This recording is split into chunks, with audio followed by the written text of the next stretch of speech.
क्योंकि आपके पास कोई सबूत नहीं था, तो क्या आप अपने आप को बेगुनाह साबित नहीं करेंगे? कोई ना कोई ऐसी सिचुएशन आपकी लाइफ में आती ही रही होंगी जहां आपको स्ट्रेंथ दिखाने की जरूरत थी।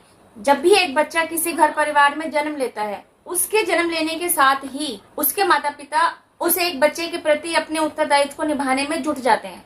Similarly God protects their child every time, God helps their child every moment, God is always with their each and every child.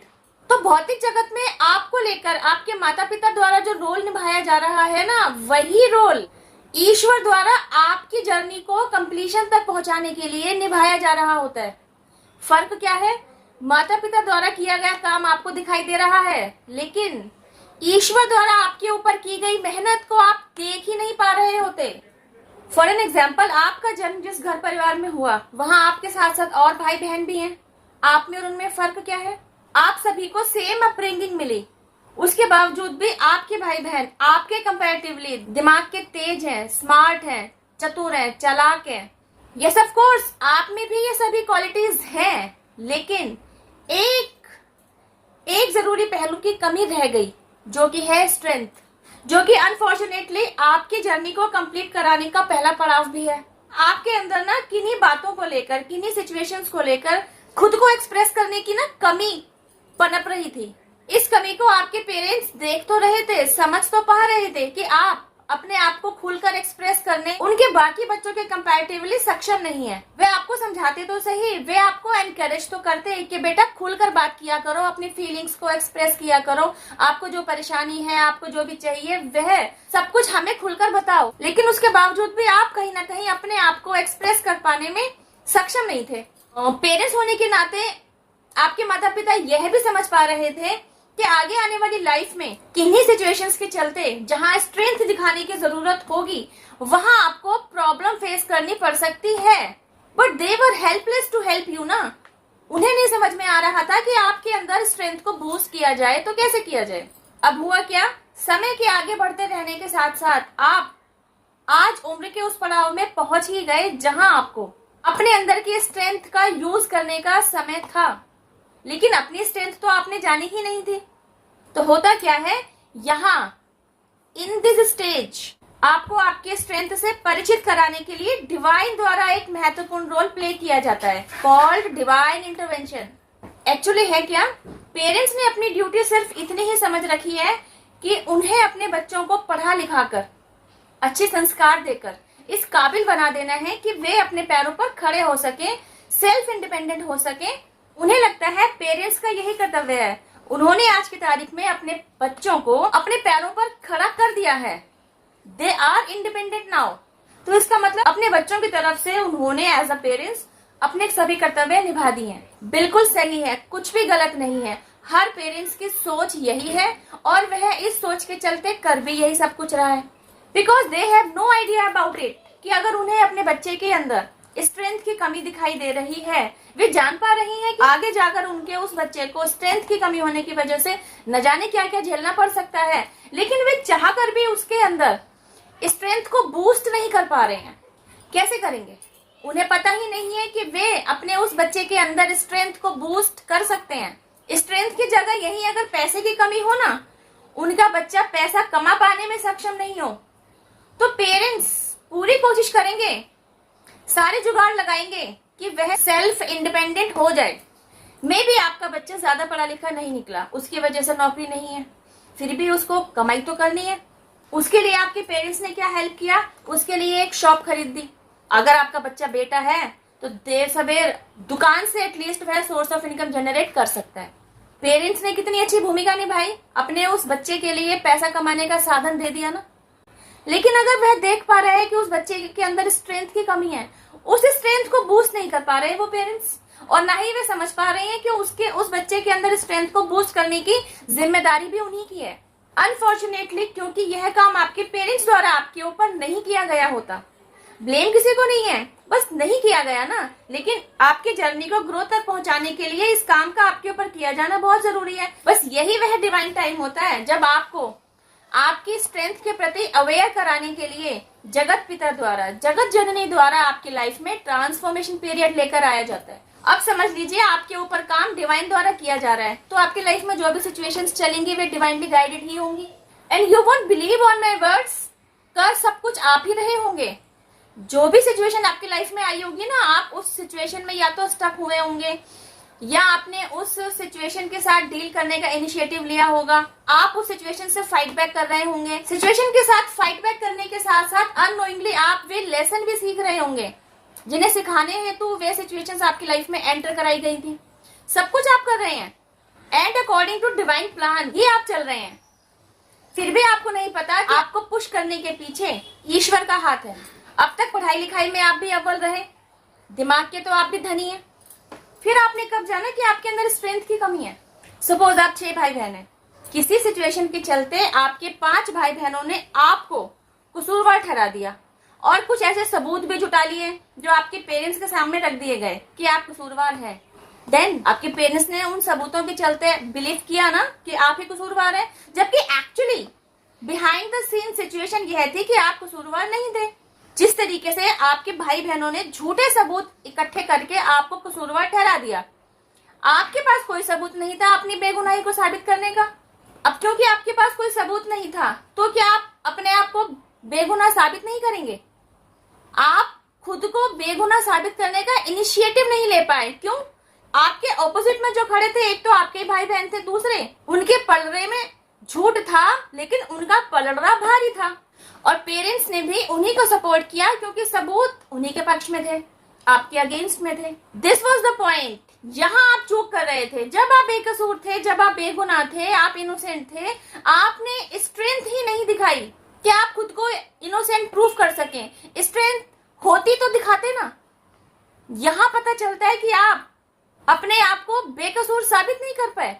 बेकसूर साबित करने की जो जंग लड़नी थी, उसके लिए जो इनिशिएटिव लेना था, आप ऐसा कुछ भी नहीं कर पाए just because of lack of strength. आपके अंदर स्ट्रेंथ की कमी थी। यही अगर आपके अंदर स्ट्रेंथ होती ना, भाई साहब, आपके सामने 5 लोग क्या 50 लोग, 500 लोग, 5000 लोग भी खड़े हो ना, you would be able to take initiative. आप ऐसे शख्स होंगे कि आप किसी की परवाह नहीं करेंगे और अपने सच को सामने लाकर ही रहेंगे, by crook by hook. Guys, मैंने भाई बहन का सिर्फ एक एग्जाम्पल लिया है, आप यह समझ पाए कि ऐसी न जाने कितने ही सिचुएशंस को आपने फेस किया होगा। कोई ना कोई ऐसी सिचुएशन आपकी लाइफ में आती ही रही होंगी जहां आपको स्ट्रेंथ दिखाने की जरूरत थी, इनिशिएटिव लेने की जरूरत थी। आप अपनी स्ट्रेंथ को नहीं दिखा पाए। आप अपनी लाइफ में चल रही सिचुएशंस के साथ इस एग्जाम्पल को रिलेट कर देख सकते हैं। तब आप जानेंगे कि क्या आपने अपने अंदर की स्ट्रेंथ को पहचान लिया है या आप भी उस बच्चे की तरह अभी तक अपनी स्ट्रेंथ को नहीं पहचान पाए हैं। आपके अंदर स्ट्रेंथ को बूस्ट करने के लिए, आपको अपने स्ट्रेंथ से परिचित करवाने के लिए अब डिवाइन द्वारा जो सिचुएशंस एंटर कराई जाती है ना, उनके तहत काम करते करते आप न केवल अपने अंदर स्ट्रेंथ को पहचान पाते हैं, बल्कि आपका टोटली मेकओवर करा दिया गया होता है। बिकॉज आप अपने अंदर की स्ट्रेंथ को पहचान पाए, इसके लिए क्या किया जाना जरूरी था? आपके ऊपर ही काम किया जाना जरूरी था ना। यह काम किसने करना था? आपने ही करना था। तो आपके ऊपर आपके द्वारा ही जो काम करवाया जा रहा है ना, वही है self awakening process journey. During this period जब आपकी लाइफ ट्रांसफॉर्म होनी शुरू होती है ना, तो न केवल आपकी दिनचर्या बदल जाती है, आपकी लाइफ बदल चुकी होती है, आप भी बदल चुके होते हैं, आपका थॉट प्रोसेस बदला जा चुका होता है। सिचुएशंस को समझने का, सिचुएशंस को एनालाइज करने का तरीका आपका बदल चुका होता है। Now you are fully awakened. आप सेल्फ अवेकनिंग प्रोसेस से गो थ्रू हो चुके हैं, खुद पर एक्सट्रीम लेवल का काम कर चुके हैं, खुद को हील कर चुके हैं। Now what? अब कैसे पता चलेगा कि आपके अंदर स्ट्रेंथ बूस्ट हो गई है, आपने अपने स्ट्रेंथ को पहचान लिया है? इसी एग्जाम्पल को दोबारा से लेते हैं। जब आपके 5 भाई बहन किसी एक सिचुएशन के चलते आपको कसूरवार ठहरा रहे हैं, आपके ऊपर तोहमत लगा रहे हैं, तब आप खुद के लिए इनिशिएटिव लेंगे, आप खुद के वकील बनेंगे। आफ्टर अवेकनिंग प्रोसेस आप खुद के लिए वकालत इस तरीके से करेंगे कि 5 भाई बहनों का मुंह बंद कर देंगे। आपके अंदर से वे बातें निकलेंगी जिनका तोड़, जिनका जवाब आपके भाई बहनों के पास होगा ही नहीं। And they would be surprise to see you, to see your strength, कि यह कैसे कर पा रहा है, कैसे यह उनके हर एक चाल का जवाब दे पा रहे हैं। बिकॉज उन्होंने इतना बड़ा कांड किया है, उन्होंने आपके ऊपर कोई इल्जाम लगाया है, तो वे भी अपनी पूरी एड़ी चोटी का जोर लगाएंगे कि आप खुद को इनोसेंट प्रूफ ना कर पाए। तो पहले तो आप अपने लिए इनिशिएटिव लेने में सक्षम ही नहीं थे।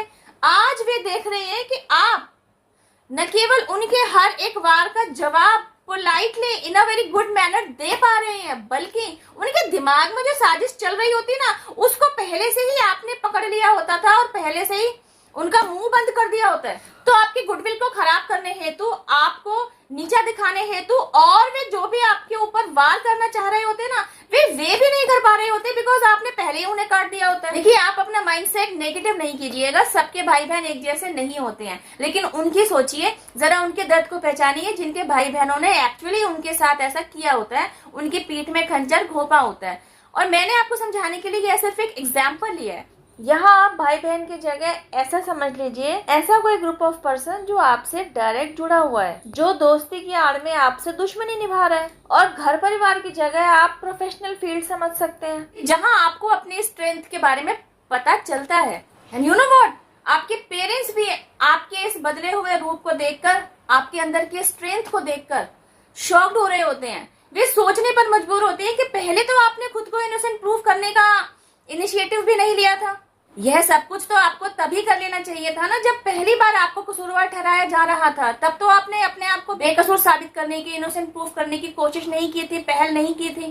तब क्यों नहीं की थी? उनके दिमाग में यह सवाल आता है कि अगर आप इनोसेंट थे तो आपने पहले कोशिश क्यों नहीं की?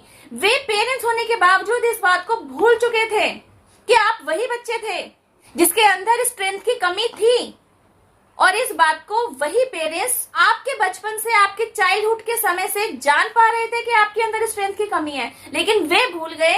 इस स्ट्रेंथ के ना होने की वजह से आज आपका बच्चा कहाँ खड़ा है? चांस की बात है कि वह उन पेरेंट्स के दूसरे ही बच्चों के सामने आके खड़ा हुआ है। अब ये सिचुएशन उनके सारे बच्चों से रिलेटेड ना हो, तो उस बच्चे के ऑपोजिशन में कोई और पक्ष खड़ा हो। बात तो वही है ना कि आपका बच्चा अपने आप को इनोसेंट प्रूफ नहीं कर पा रहा, स्ट्रेंथ नहीं दिखा पा रहा। उस स्ट्रेंथ को बूस्ट करने के लिए आप एज अ पेरेंट्स आपने कोई काम नहीं किया था। आफ्टर अवेकनिंग प्रोसेस, खुद पर काम करने के चलते, खुद को हील करने के बाद, स्ट्रेंथ को बूस्ट कर लेने के बाद आप अपने आप को इनोसेंट प्रूफ कर पाए। आपने अकेले ने अपने पांचों भाई बहनों को झूठा साबित कर दिया। आपने अकेले ने उन पांचों की पोल खोल के रख दी, उनकी सच्चाई आपके पेरेंट्स के सामने ला कर रख दी और खुद को इनोसेंट प्रूफ किया। गाइज, इस सिचुएशन को आप अपनी लाइफ में चल रही किन्हीं भी सिचुएशंस के साथ रिलेट कर देखिए आपको कहाँ कसूरवार ठहराया जा रहा है। आप बेगुनाह हैं, आप इनोसेंट हैं, आप मासूम हैं, आप दिल के अच्छे हैं, आप दिल के सच्चे हैं, तभी ना आप ईश्वर के प्यारे हैं।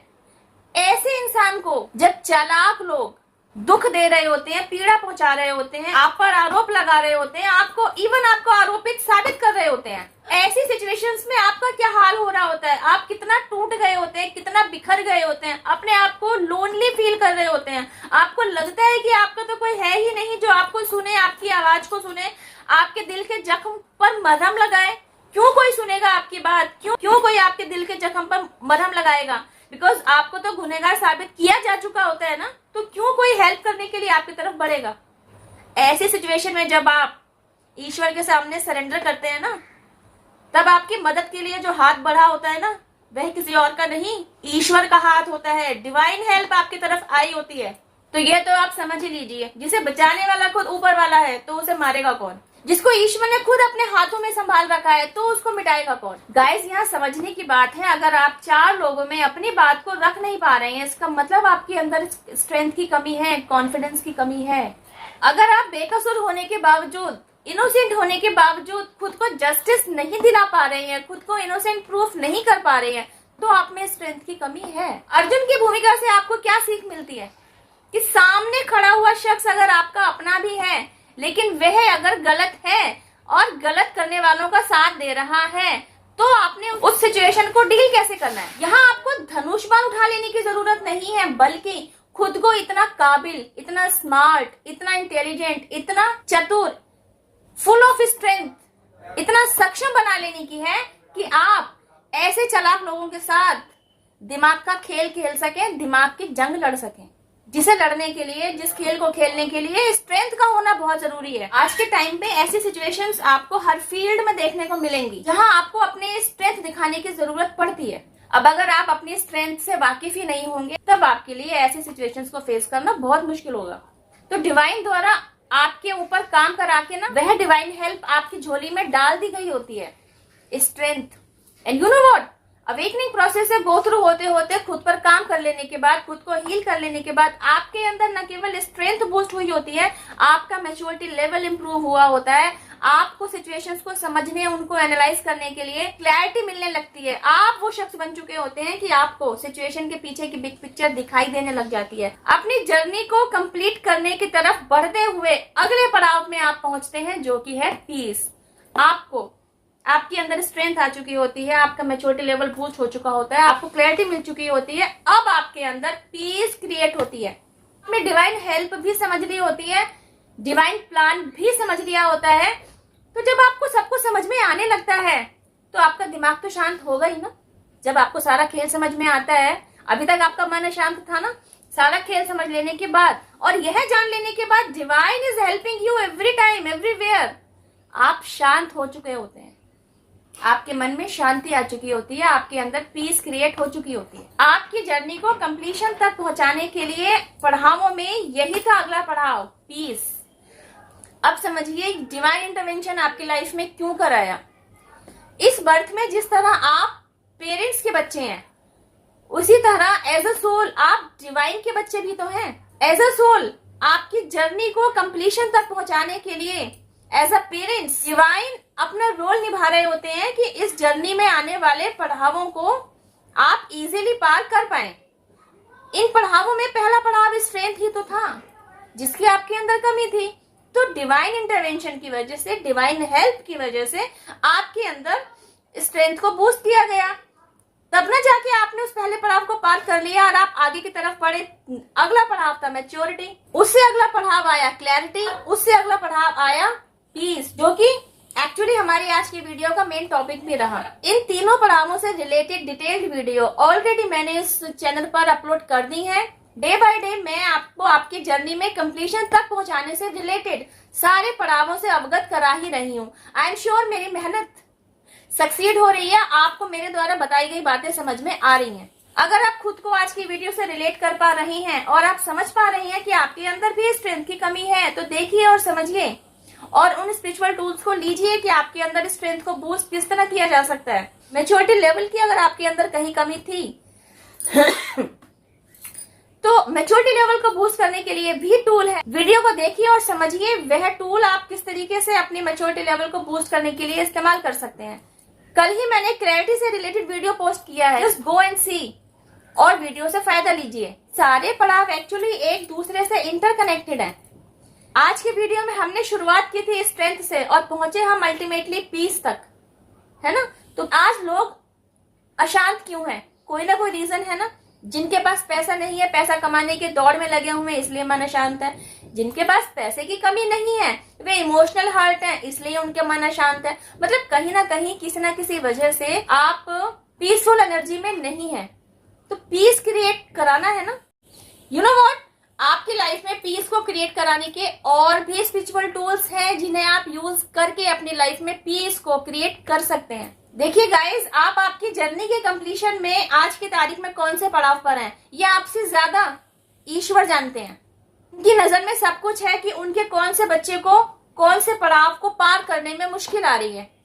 कोई स्ट्रेंथ नहीं दिखा पा रहा है, किसी का मैच्योरिटी लेवल कम है, किसी को सिचुएशंस के प्रति, लोगों के प्रति क्लैरिटी नहीं मिल रही है, या कोई अशांत है।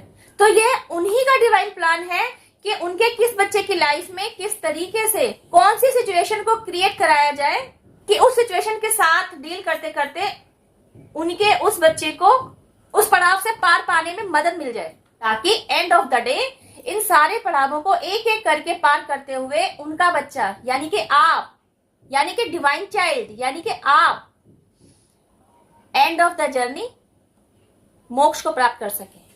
यह जर्नी आपकी ही है। जर्नी पर आए हुए सारे पड़ाव आपके द्वारा ही पार किए जाएंगे, आपको ही करने हैं। बस पुश ईश्वर द्वारा किया जा रहा होता है। आपके साथ चल रही सिचुएशंस में जब आप स्टक हो जाते हैं ना, तब आपको उन स्टक सिचुएशन से बाहर निकालने के लिए आपका रुख डिवाइनली गाइडेड सिचुएशंस की तरफ मोड़ दिया जाता है। और आपका रुख इस तरफ कैसे होगा? ऐसे ही नहीं हो जाएगा, बाकायदा आपको यहाँ से यहाँ तक पहुंचाने के लिए एक ट्रांसफॉर्मेशन पीरियड आपकी लाइफ में आता है। आपने अपनी लाइफ में ऐसी बहुत सारी सिचुएशंस के साथ डील कर लिया होता है, सारे पड़ावों को पार कर लिया होता है, बहुत सारे अनुभव आपको मिल चुके होते हैं, तब आपको ना सारा खेल समझ में आ रहा होता है। Even divine plan, divine help, divine protection भी समझ में आ रही होती है। अब जब आपकी लाइफ में इंटरनल लेवल पर पीस क्रिएट हो चुका है, तो अब आपकी लाइफ में मनी, अबंडेंस, प्रॉस्पेरिटी, सब कुछ आएगा। आपके डिजायर्स को फुलफिल किया जाएगा, आप हेल्दी वेल्दी लाइफस्टाइल जिएंगे और एंड ऑफ द जर्नी मोक्ष को प्राप्त करेंगे। आई होप गाइस वीडियो में दिया गया मैसेज आपको समझ में आया हो। अब तक आप समझ ही गए होंगे कि आपके हर पड़ाव पर किस तरह डिवाइन हमेशा से आपके साथ रहते हैं। पूरा डिवाइन रियल्म आपके प्रोटेक्शन के लिए, आपके सपोर्ट के लिए, आपकी हेल्प के लिए आपके साथ ही है। बस जरूरत है आपके द्वारा ईश्वर के साथ एक स्ट्रॉन्ग बॉन्ड बनाने की। स्ट्रॉन्ग बॉन्ड कैसे बनेगा? जब आप ईश्वर के सामने खुद को सरेंडर कर देंगे। लाइफ में पीस क्रिएट करने का एक शॉर्टकट स्पिरिचुअल टूल, ये वे टूल्स हैं जिन्हें मैं अप्लाई कर चुकी हूँ, आज तक कर भी रही हूँ। I am peaceful, I am happy, I am peaceful, I am happy.